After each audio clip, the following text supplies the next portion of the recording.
अस्सलाम वालेकुम नाज़रीन। पाकिस्तान का रवा माली साल का इकनॉमिक सर्वे जारी कर दिया गया है। वज़ीर ख़ज़ाना शौकत तरीन ने प्रेस कॉन्फ्रेंस में इसके जो नुमायाँ खदोखाल और आदाद शुमार हैं वो जारी किए हैं। अगरचे ये इससे पहले ही आदाद शुमार जारी किए जा चुके थे, तो इसमें बज़ाहिर कोई नई बात नहीं। अलबत्ता 3-4 बड़ी अहम बातें हैं जो एक आम आदमी के हवाले से या एक आम टैक्स जो पेयर है उसके हवाले से बड़ी अहम है, और जो छोटे कारोबारी और तिजारती हजरात जो हैं उनके हवाले से जो अहम बातें हैं वो आज हम इस प्रोग्राम में डिस्कस करेंगे, और ये कोशिश करेंगे उनका तज्ज़िया किया जाए कि किस तरह से वो मईशत की बेहतरी के लिए या आम आदमी की ज़िंदगी की बेहतरी के लिए ये इक़दामात मुफीद हो सकते हैं या इसके अंदर कुछ नकाइस हैं या उनको कैसे दूर किया जा सकता है। तो इन हवालों से बातचीत करेंगे। सबसे अहम बात जो है वो ये है कि पाकिस्तान ने IMF के साथ जो प्रोग्राम साइन किया था, तो उसके तहत पाकिस्तान को बिजली गैस के निर्खों में इजाफ़ा करना है, और इसके साथ साथ IMF ने कोई 150 अरब रुपए के इजाफी टैक्स आयद करने का मुतालबा किया है। और उस एग्रीमेंट में पाकिस्तान ने जो हफीज़ शेख साहब ने किया था कुछ कमिटमेंट्स दी भी थी कि हम ऐसा करेंगे,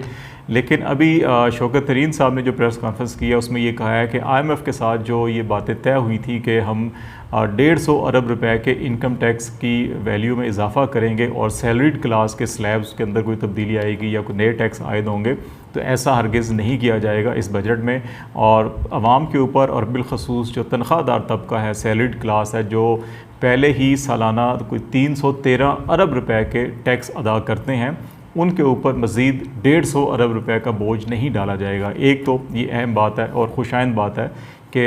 ये एक आम आदमी के ऊपर बोझ नहीं डलेगा, और बिलखसूस वो तनख्वाहदार जो हैंड टू माउथ ज़िंदगी गुजारते हैं और जो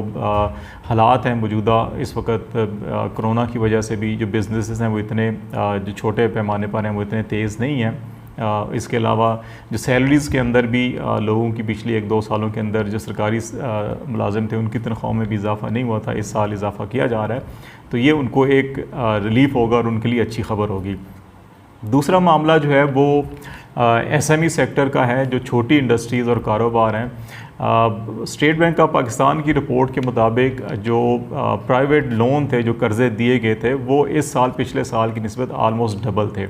पिछले साल जो कर्ज़े जारी किए गए वो 288 अरब और 80 करोड़ रुपए के कर्ज़े थे जो प्राइवेट सेक्टर को जारी किए गए थे ताकि कारोबार को आगे बढ़ाया जाए। और इस साल जो अभी तक कर्ज़े जारी किए गए हैं उनकी मालियत कोई तकरीबन 490 अरब रुपए है, तो ये 200 अरब रुपए का इजाफ़ा इसमें हुआ था।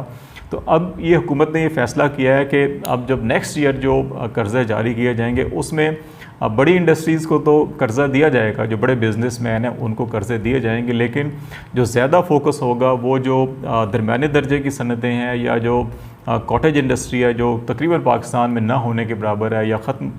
होगी है बाज़ इलाकों के अंदर, उनको उनकी बहाली के लिए जो है कि उस सेक्टर को कर्ज़े ज़्यादा दिए जाएंगे और फिर काश्तकारों को भी कर्ज़े दिए जाएंगे ताकि जो पैदावारी ज़रूरी पैदावारी सलाहियत है हमारी उसमें भी इजाफ़ा हो, और जो फूड सिक्योरिटी के इश्यूज़ हैं उनको एड्रेस किया जा सके और इंपोर्ट ना की जा सकें जो अशिया खुर्दनोश हैं, और दूसरी तरफ जो है कि जो घरेलू सनतें हैं या जो SME सेक्टर है वो बहाल हो और इससे रोज़गार के मौके जो हैं वो मुकामी सतह के ऊपर पैदा होते हैं, तो उसको प्रमोट किया जाएगा। ये भी एक अच्छा और खुशाइंद फ़ैसला है, और अगर इस पे अमल किया जाए तो यकीनन इससे जो पाकिस्तान के वो इलाके जहाँ पे घरेलू इंडस्ट्रीज़ एक ज़माने में बहुत ज़्यादा होती थी लेकिन आहिस्ता आहिस्ता जो है पिछले 10-15 सालों में वो ख़त्म हो गई हैं, वो दोबारा बहाल हो सकती हैं, और उससे दोबारा ना सिर्फ पाकिस्तान की जो GDP है ओवरऑल जो मजमूई कौमी पैदावार है उसमें इजाफा होगा, बल्कि जो घरेलू सतह के ऊपर मुकामी सतह के ऊपर इंडस्ट्री बहाल होगी और उससे रोज़गार के मौके पैदा होंगे, और जो मिडिल क्लास या लोअर इनकम क्लास है उसकी आमदन में भी इजाफा होगा और उसका मेयार ज़िंदगी भी बुलंद होगा। तो ये एक अच्छा और खुशाइंद इक़दाम है। तीसरा अहम जो मामला है वो FBR का जो सिस्टम है उसके अंदर FBR से हमेशा जो बिज़नेसमैन है या ताजर हैं या जो टैक्स पेयर है उनको यही गिला रहा है कि FBR का जो स्टाफ है वो हरासा करता है, नोटिस गैर ज़रूरी दिए जाते हैं, ब्लैकमेल किया जाता है और फिर पैसे या रिश्वत मांगे जाते हैं और इस तरह से जो टैक्स पेयर्स हैं उनको तंग किया जाता है। तो एक ज़माने में ये तजवीज़ थी कि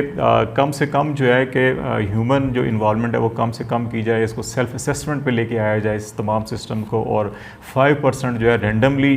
जैसे ड्रॉज डाले जाते हैं उस तरह से जो 5% आते हैं उनका ऑडिट किया जाए। तो ये सिस्टम दोबारा जो है कि इसको बहाल किया जा रहा है और अगले साल से ये हुकूमत ने फ़ैसला किया है कि 3% जो है रेंडमली ऑडिट होगा, और ऑडिट भी जो है वो FBR के ऑफिशियल्स नहीं करेंगे बल्कि ये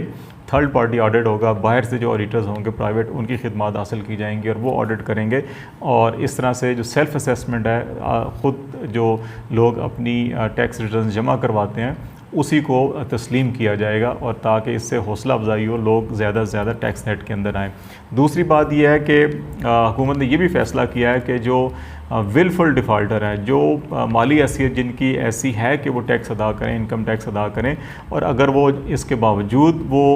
टैक्स रिटर्न्स फाइल नहीं कर रहे, टैक्स गोशवारे जमा नहीं करवा रहे, तो इसका मतलब है वो जो टैक्स पे कर रहे हैं उनके ऊपर वो बोझ इजाफी डाल रहे हैं। तो उनकी जहाँ जहाँ निशानदेही होगी और उनके ख़िलाफ़ कार्रवाई होगी, और अगर ये साबित हो गया कि उनकी आमदन जो है वो टैक्स आमदन है, टैक्सेबल आमदन है, और वो टैक्स नहीं दे रहे या फाइलर नहीं है, तो फिर उनको कैद और जुर्माने की सज़ाएँ होंगी। तो ये जो डेटरेंस क्रिएट किया जाएगा, तो इसका मतलब यह है कि टैक्स नेट को, उसकी बेस को वसी बनाने की कोशिश की जाएगी। तो ये एक अच्छा इकदाम है कि टैक्स बेस को वसी किया जाए, टैक्सों की शरह को कम किया जाए। और तीसरी एक बात जो टैक्सेस के हवाले से हुकूमत जो सोच रही है वो ये है कि डायरेक्ट टैक्स जो है इनकम टैक्स हो, और उसके अलावा जो है कि जो खपर टैक्स, जितनी भी चीज़ें मार्केट में आ रही हैं उनके ऊपर डायरेक्ट टैक्स होता है इंडस्ट्री के लेवल के ऊपर। इसके अलावा इनडायरेक्ट टैक्सेस जो हैं वो तमाम ख़त्म किए जाएँ। कस्टम ड्यूटीज़ जो इंपोर्ट होती हैं वो एक कस्टम ड्यूटी हो, और एक कंजम्पशन टैक्स हो, और एक इनकम टैक्स हो। इस तरह से अगर किया जाता है तो ये भी जो multiply taxes, with holding tax और मुख्तलिफ टैक्सों की जो नौयतें होती हैं, अगर वो ख़त्म किया जाए तो ये भी एक आम आदमी के लिए सहूलत होगी, और इससे भी इंकरेजमेंट मिलेगी कि लोग टैक्स नेट के अंदर ज़्यादा से ज़्यादा आएँ और अपने जो है टैक्स रिटर्न जमा करवाएं। तो अगर ये इक़दाम किए जाते हैं तो इससे यकीनन पाकिस्तान की जो टैक्स बेस है वो एक्सपेंड करेगी, और इससे मुस्तक़बिल में ये भी इम्कानात पैदा हो सकते हैं कि टैक्स बेस ज़्यादा वसी हो और टैक्स की शरह बरकरार रखी जाए या कम की जाए, तो इससे टैक्स रेवेन्यू जो है वो ज़्यादा बढ़ जाता है। तीसरी बात, जो आखिरी बात हम इस प्रोग्राम में आपसे करना चाहेंगे वो कर्ज़ों के हवाले से है कि पाकिस्तान के ऊपर जो कर्ज़ों का बोझ है वो मुसलसल सिर्फ इस दिहाई में नहीं बल्कि पिछली कुछ 4-5 दिहाइयों से मुसलसल इसमें इजाफा हो रहा था, बिलखुसूस 80 की दिहाई में, 90 की दिहाई में, और जो 2002 से 10 का टेन्योर था, और फिर 2011 से 2018-19 का जो दौर था, इसके अंदर कर्ज़ों की शरह बेतहाशा इजाफा हुआ। और अब पाकिस्तान का 40% जो बजट है वो कर्ज़ों की सूद की अदायगी पर खर्च होता है। यही वजह है कि पाकिस्तान की मईशत और पाकिस्तान का बजट जो है मुसलसल दबाव में होता है। तो अब यह हुकूमत कोशिश कर रही है कि कर्ज़ों की वापसी भी ज़्यादा से ज़्यादा की जाए, और इसके साथ साथ जो है कि जो कफ़ायत शारी की और जो दीगर इक़दाम हैं जिससे टैक्स बेस बढ़ाई जाए या टैक्स रेवेन्यू अपना बढ़ाया जाए, और जो लोकल आमदन है उसके ऊपर इन्हिसार किया जाए। तो ये अगर इक़दाम किए जाते हैं तो इससे एक तरफ कर्ज़ों में भी कमी होगी और दूसरी तरफ आमदन में इजाफा होगा, और जो माशी तरक्की के जो अहदाफ हैं वो उनके हसूल के लिए भी बेहतरी होगी। इंफ्रास्ट्रक्चर डेवलपमेंट और बाकी जो सेक्टर्स हैं डेवलपमेंट के, उसकी तरफ जो डेवलपमेंट बजट है उसकी ज़्यादा तादाद मुकर्रर की गई, ज़्यादा फ़ंड मुकर्रर किए गए हैं। तो ये भी एक हौसला अफजा इक़दाम है। तो ये जो 3-4 बड़े इक़दाम हैं यकीनन ये अच्छे इक़दाम हैं, और अब खलूस नीयत से अगर तमाम इदारे इसके ऊपर काम करते हैं और इम्प्लीमेंट करते हैं इन इक़दाम को, तो इससे यकीनन एक आम आदमी के लिए भी आसानी पैदा होगी और सहूलत पैदा होगी, और उसकी ज़िंदगी आसान होगी, और मुल्क की मईशत को भी आगे बढ़ने में मदद मिलेगी।